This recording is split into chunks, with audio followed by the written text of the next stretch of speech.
O Senhor esteja convosco.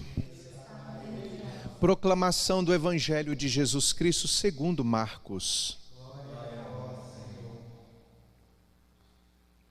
Naquele tempo, as autoridades mandaram alguns fariseus e alguns partidários de Herodes para apanharem Jesus em alguma palavra.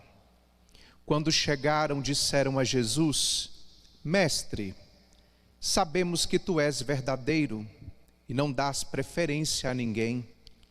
Com efeito, tu não olhas para as aparências do homem, mas ensinas com verdade o caminho de Deus. Dize-nos, é lícito ou não pagar imposto a César? Devemos pagar ou não? Jesus percebeu a hipocrisia deles e respondeu: Por que me tentais? Trazei-me uma moeda para que eu a veja. Eles levaram a moeda e Jesus perguntou: De quem é a figura e a inscrição que estão nessa moeda? Eles responderam: De César. Então Jesus disse: Dai, pois, a César o que é de César e a Deus o que é de Deus. E eles ficaram admirados com Jesus. Palavra da salvação. Que as palavras deste santo evangelho perdoem os nossos pecados.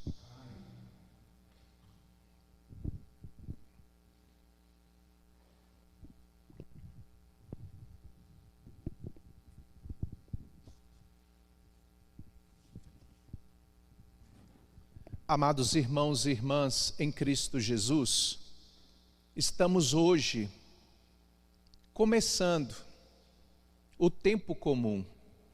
Domingo passado celebramos a solenidade de Pentecostes e o fechamento do tempo pascal. Embora sabemos que esse tempo pascal, a vida pascal do Cristo, nos acompanha em todos os outros momentos litúrgicos e, sobretudo, nos sacramentos. E com estes, o sacramento da Eucaristia, que é o sacramento perfeito, é o sacramento belíssimo do amor de Deus para conosco. A Eucaristia é o maior tesouro que a humanidade tem, que é o próprio Cristo, que se dá a nós, através do seu corpo, através do seu sangue, e nos alimenta para termos então a vida eterna. Nesse tempo propício, do tempo comum, a literatura de hoje, ela nos coloca a primeira questão que tem que ser evidenciada naquilo que nós ouvimos das leituras de hoje, e até mesmo aquilo que o salmista nos traz, que é muito necessário equilíbrio. Por que eu trago a questão do equilíbrio? Porque nós vivemos marcados por escolhas, ora acertadas, ora escolhas não bem-sucedidas. E essas escolhas vão nos influenciando no decorrer da nossa caminhada. E nós sabemos que, conforme Marcos nos diz hoje no seu evangelho, a nossa história tem que ser marcada, primeiro, pelo anúncio do reino. Também temos que ter uma história marcada por acreditarmos nessa presença constante de Jesus entre nós. Mas quando eu trago a palavra equilíbrio, nós precisamos, enquanto aqueles que testemunham Jesus e que caminham em direção a Jesus, nós precisamos ter equilíbrio em como vivermos a vida no segmento de Jesus.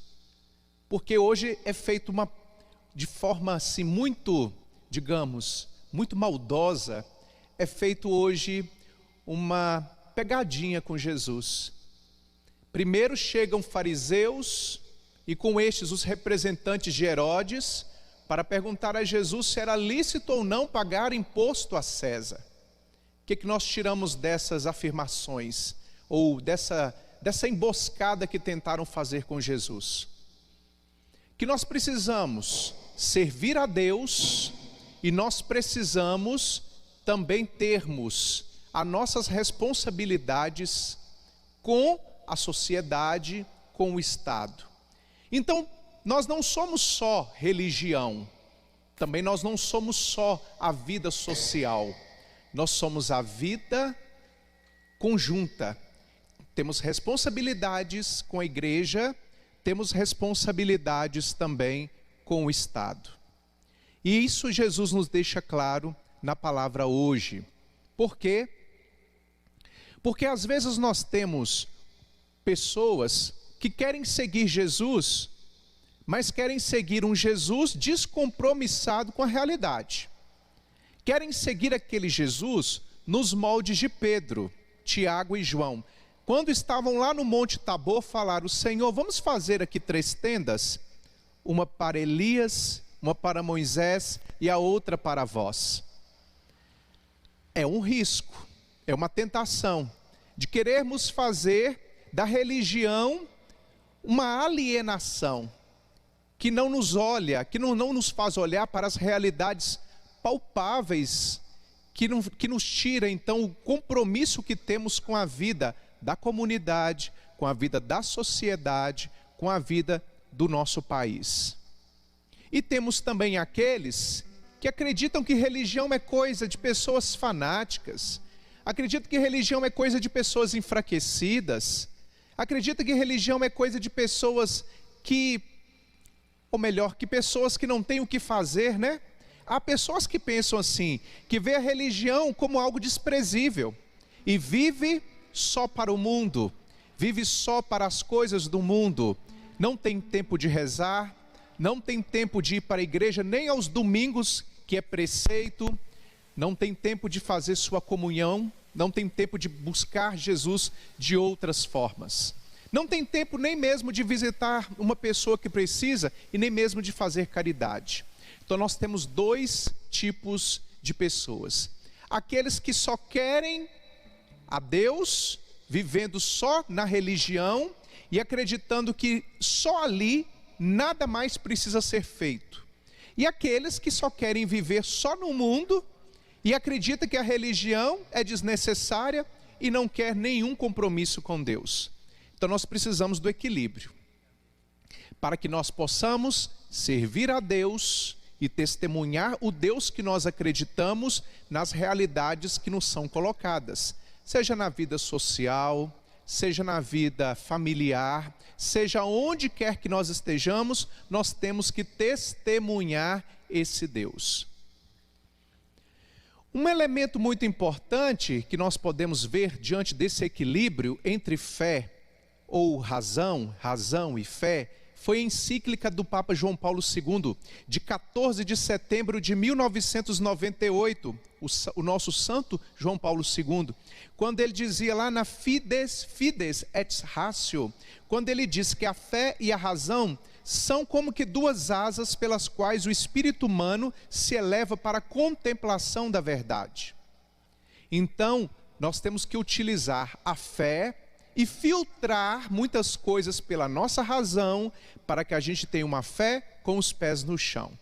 Porque senão a gente começa a idealizar muitas coisas e começa a fazer muitos caminhos que de fato depois a gente vai cair em contradição. Eu tenho recebido às vezes muitas pessoas dizendo que estão com crise de fé, às vezes dizendo que não tem nem vontade de viver mais, e às vezes é preocupante. Por quê? Porque o nosso Deus nos fez entender que a vida aqui não foi para ele uma vida fácil. Você vê que durante todo o tempo de Jesus, desde o seu nascimento, ele sofreu duras perseguições, ele sofreu duros embates, tentaram pegá-lo de todas as formas, até mesmo hoje a palavra de Deus nos diz, porque se ele dissesse que não precisava entregar a César o que era de César, ele teria sido colocado como aquele que era um líder de uma rebelião, teria sido duramente perseguido pelos romanos. Mas Jesus mostrou que uma vida com serenidade, uma vida com honestidade, com uma vida levada em equilíbrio, é uma vida bem-sucedida. Tem muita gente que não tem vida bem-sucedida porque não tem equilíbrio. Mas, meus irmãos, venhamos e convenhamos. Olha o que o salmista diz para nós. pode durar 70 anos a nossa vida. Os mais fortes talvez cheguem a 80. A maior parte é ilusão e sofrimento. Passam depressa, e também nós assim passamos. Muitas coisas vão passar, muitas coisas estão passando, muitas coisas daqui a pouco não existirão mais. Se você olhar para a história, quantos foram os impérios que nós tivemos? Nenhum deles existem mais. Se nós olharmos para as gerações passadas, nenhuma delas existem mais.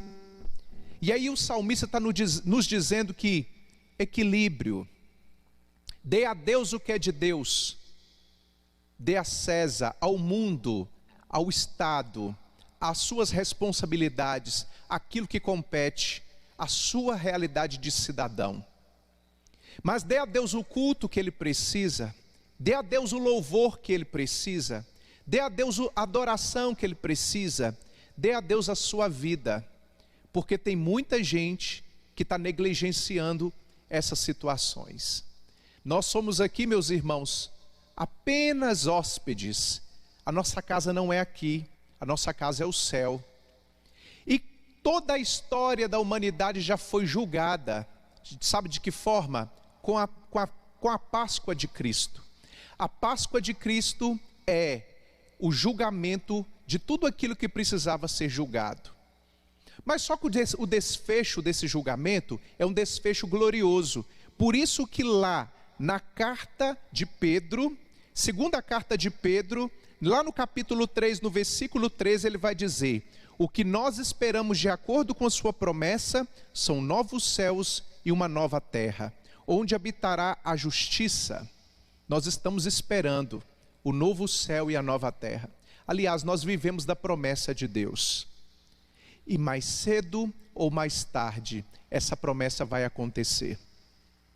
E eu quero dizer muito para você que o nosso tempo é marcado por essa expectativa da promessa do retorno, da vinda de Jesus. Como você está preparado? A pergunta que não quer se calar. Você está dando a Deus o que é de Deus? A César, a sociedade.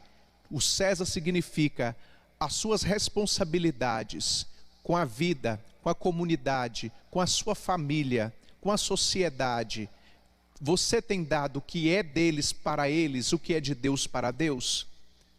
Porque o tempo está se encurtando. Isso não é para nenhum de nós termos medo, é para nós sabermos que devemos estarmos preparados. Para quê? Para que o Senhor, quando chegar, nos encontre santos. Que o Senhor, quando chegar, nos encontre puros. Que o Senhor, quando chegar, nos encontre vigilantes. Que o Senhor, quando chegar, nos encontre com equilíbrio, dando a Ele o que é dele, que é nossas almas, nossa adoração a Ele, nosso culto a Ele, nossa obediência a Ele, prestando a fé, vivendo a fé, mergulhada também no mistério da ação do seu Espírito e testemunhando que Ele está vivo, Meus irmãos, nós precisamos testemunhar que Jesus está voltando. Sabe o que tem me mexido muito com o meu interior? É que eu tenho visto que, infelizmente, você também que está me vendo hoje, que está acompanhando essa Santa Missa, deve ter percebido. Mesmo em meio a esta pandemia, poucas são as pessoas, quer dizer, poucas em relação à população mundial, poucas são as pessoas que de fato voltaram o coração para Deus. Eu tenho tido notícias de algumas cidades por aí, que as pessoas estão vivendo aglomeradas, que as pessoas estão vivendo em festas, que as pessoas estão vivendo como se nada tivesse acontecendo. Eu falo cidades por aí para não ter que citar o nome da cidade, porque não é aqui, é bem distante, mas as pessoas estão vivendo como se não tivesse nada acontecendo. Eu fico pensando, será que o nosso povo está de fato se preparando para o retorno de Jesus? Será que estamos de fato nos preparando para receber Jesus, o retorno dele?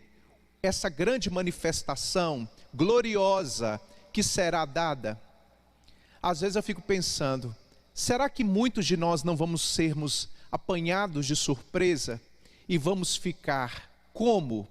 Se nós não nos lavamos, ou melhor, não nos preparamos com as vestes da santidade, da honestidade, do testemunho, as vestes reais para receber o rei que está chegando. É tempo. 80 anos, diz o salmista, que talvez, se a vida durar 80 anos, a maior parte é ilusão e sofrimento. Não deixa ser iludido, não. Não deixa ser iludida, não. A vida nesse mundo vai passar. Agora, as escolhas que fazemos, às vezes, elas duram por muito tempo. E às vezes tem determinadas escolhas que fazemos que o preço que a gente paga é alto demais. Pense nisso. Pense em como você tem escolhido. Você tem escolhido pelas coisas do mundo ou você tem escolhido pelas coisas de Deus? E se escolher pelas coisas de Deus, testemunha esse Deus dentro da realidade do mundo que você vive. Porque nós não podemos ter uma fé desencarnada. Nós temos que ter uma fé que seja testemunho vivo para que outras pessoas encontrem-se com Jesus. Amém.